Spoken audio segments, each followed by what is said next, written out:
wabarakatuh. Perkenalkan, kami dari kelompok 10. Aku Talta Marja dengan NPM akhir 61. Saya Stiningtyas Bainda Putri dengan NPM 065. Saya Rizky Ayu Amelia dengan NPM akhir 049. Saya Ladia Nurhaitriswanda dengan NPM akhir 051.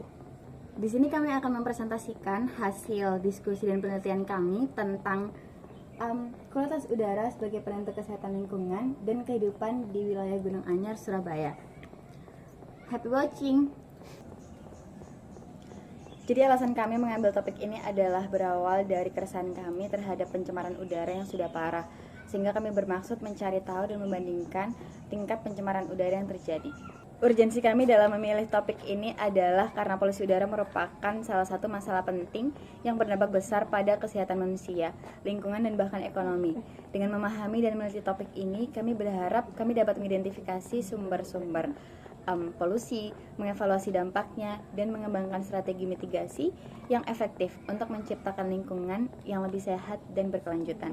Jadi pada penelitian kami mengambil latar belakang yang dimana polusi udara itu sebagai salah satu masalah lingkungan yang paling mendesak saat ini, yang mana itu berdampak besar pada kesehatan manusia dan kualitas lingkungan. Urbanisasi, industrialisasi, serta peningkatan kendaraan bermotor memperparah pencemaran udara, terutama di wilayah perkotaan seperti di Surabaya. Di Indonesia, polusi udara menjadi isu serius seiring pertumbuhan ekonomi dan populasi.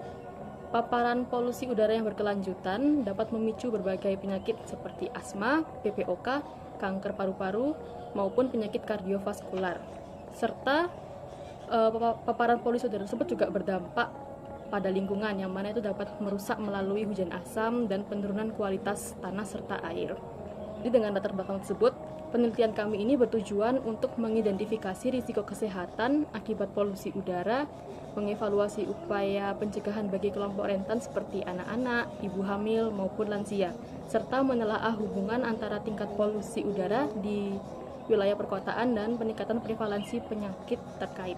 Metodologi dari penelitian ini menggunakan pendekatan kualitatif deskriptif yang bertujuan untuk menggambarkan secara mendalam dengan data deskriptif sejauh mana dampak polusi udara terhadap masalah kesehatan masyarakat perkotaan, sekaligus memantau kualitas udara dalam rentang waktu tertentu serta mengevaluasi dampaknya terhadap kesehatan lingkungan.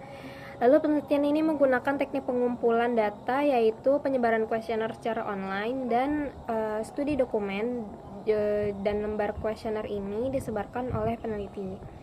Data yang dikaji didapatkan melalui website bernama Air Quality Web, dan metode penelitian ini juga menggunakan skala Likert, yaitu merupakan metode skala yang digunakan dalam penelitian sehingga terdapat 5 pilihan, yaitu sangat setuju, setuju, netral, tidak setuju, dan sangat tidak setuju.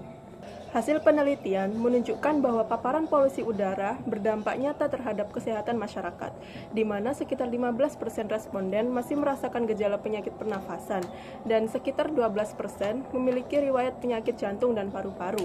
Banyak 25% responden menggunakan masker saat berada di luar ruangan, sementara 19 orang memilih menghindari aktivitas luar ruangan saat tingkat polusi tinggi.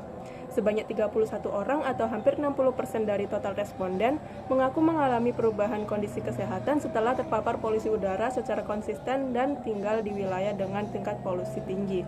Berdasarkan data dari website AGI, kualitas udara di Gunung Anyar tercatat pada angka 102 yang tergolong tidak sehat bagi kelompok sensitif, dengan konsentrasi partikel PM2,5 yang menurut standar US EPA termasuk kategori sedang jika merujuk pada klasifikasi BMKG. Kesimpulan dari penelitian kami yaitu risiko yang ditimbulkan dari paparan polutan ini juga mengakibatkan peningkatan prevalensi penyakit, terlebih lagi pada mereka yang memiliki riwayat atau sedang menderita penyakit pernapasan.